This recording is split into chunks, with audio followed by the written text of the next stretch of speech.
Hello, my name is Brenda Lara, and today my presentation is on comprehensible input theory. This is how we naturally acquire language. So, what is comprehensible input? Comprehensible input means hearing or reading language you can mostly understand. Learners don't need to know every word, just enough to catch the meaning. Real learning happens when the message makes sense and connects to what you already know. It's about acquiring language and not studying it. This theory was developed by linguist Stephen Krashen in the 1980s.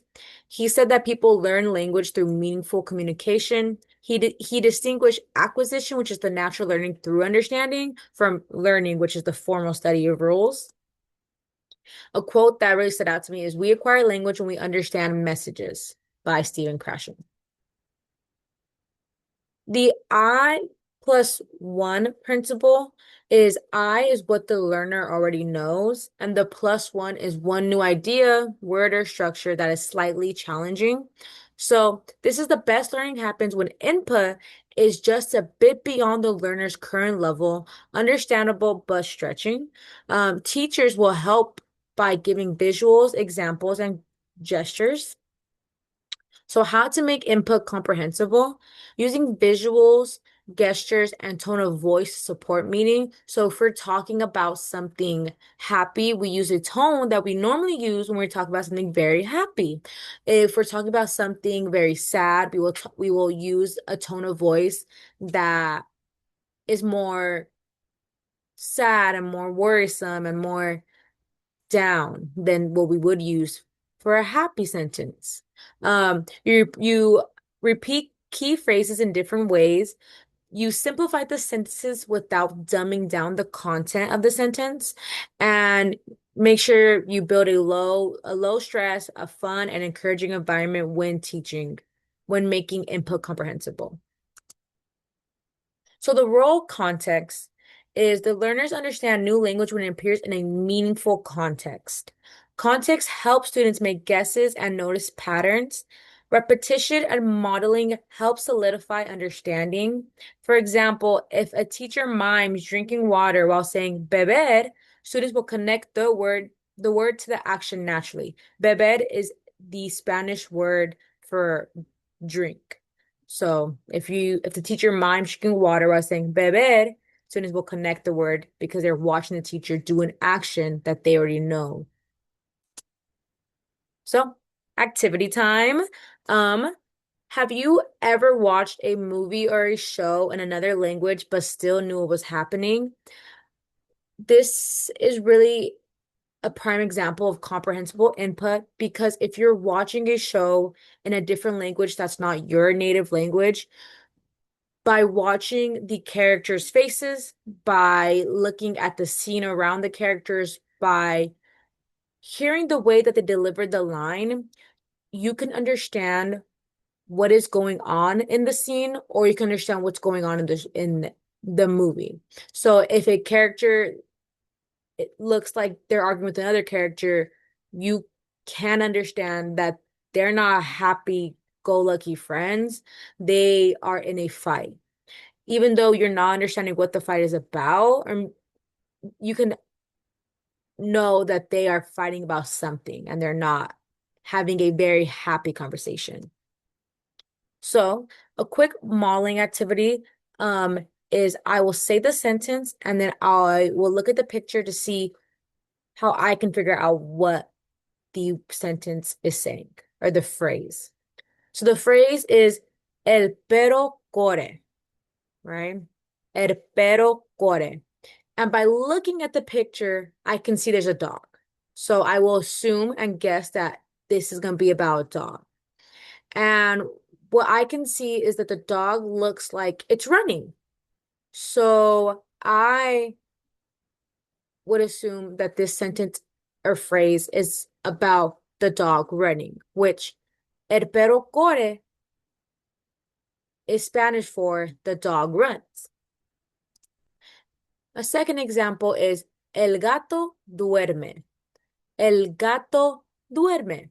So as I'm looking at the picture, I can see there's a cat or what looks like to be a cat on the screen. and I can see there's three little Z's above the cat.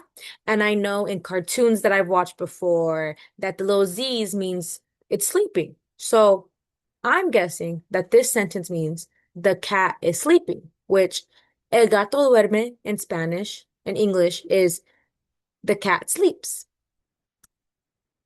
So guided practice, if we were in a real classroom in front of each other. In pairs, students will match short phrases to the correct visuals. Since we are doing this online, I will be having a phrase written out on the top and three pictures on the bottom, and we're going to try to connect using clues from context and gestures that I make to understand what the phrase means.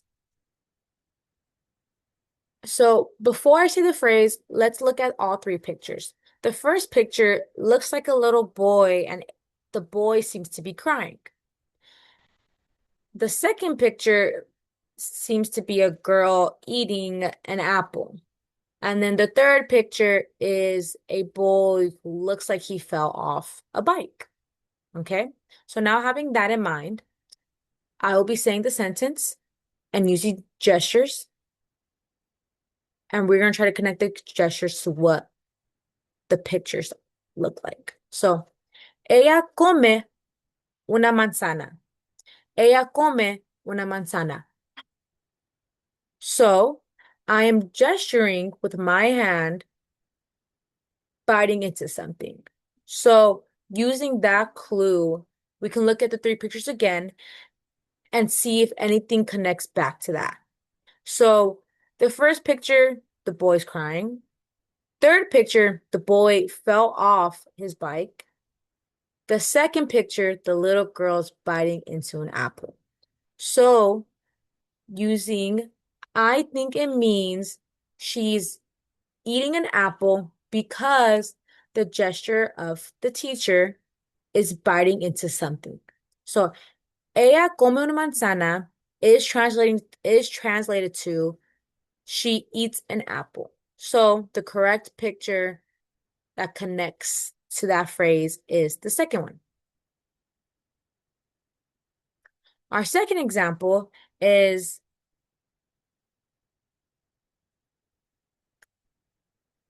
sorry, the second example, we looking at the first picture, we can see that it looks like a little boy who's dancing. And I'm saying this because there's music notes around him. He's in the middle of like moving. So I can see that this picture looks like a little boy dancing. The second picture, there's a child in a pool or an ocean or something filled with water, and looks like they're swimming, and they have their goggles on. They look like they're having fun. They have a red swimsuit on. So the second picture to me, it looks like a kid swimming. And then the third picture is of a little boy who looks like he's reading a book. So now that we know and we can see the pictures and what they mean to us, the phrase that I will be saying is El niño tiene un libro. El niño tiene un libro. So, using the context clues that I'm giving you, I want you to think for a second which picture matches the phrase and what you think the phrase means in English. So, el niño tiene un libro. So, I think it means a boy has a book because the teacher used a real book and it looks like she was reading it. So, el niño tiene un libro does translate to a boy has a book, which is the third picture. So, extra question that I would have the students write a short reflection on, but we can just talk about it here is how did you understand what was being said? Identify what strategies you used, and how can these skills help when learning English? So, a lot of students understand that what was being said by the context, by the pictures, by what the teacher is signaling and gesturing.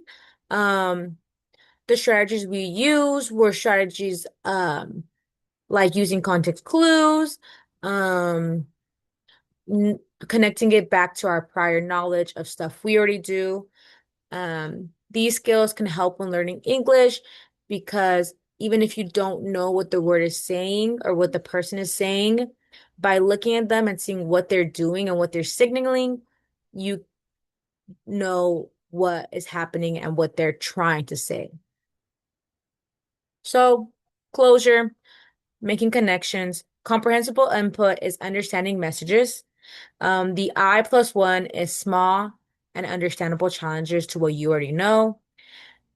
Any real life connections we can add on to it is I personally grew up learning Spanish when I was a kid. So going into elementary school, it helped me watch like when I would watch the teacher do things that I didn't know what she was saying, I was using my context clues on how she was moving or how she was saying it to understand if it was a good thing or if it was a bad thing, if we were getting in trouble or if she was happy with us, and why it matters. So this builds confidence and fluency through meaning and not memorization. It supports all learners, especially English language learners like myself. Um, Again, when the teachers would add pictures to the slideshow, would add like photos and would use like real life things to like help explain what they're talking about. It helped me a lot when I was learning English, and it shows that understanding comes first. Speaking and writing follow naturally. Thank you. That's everything.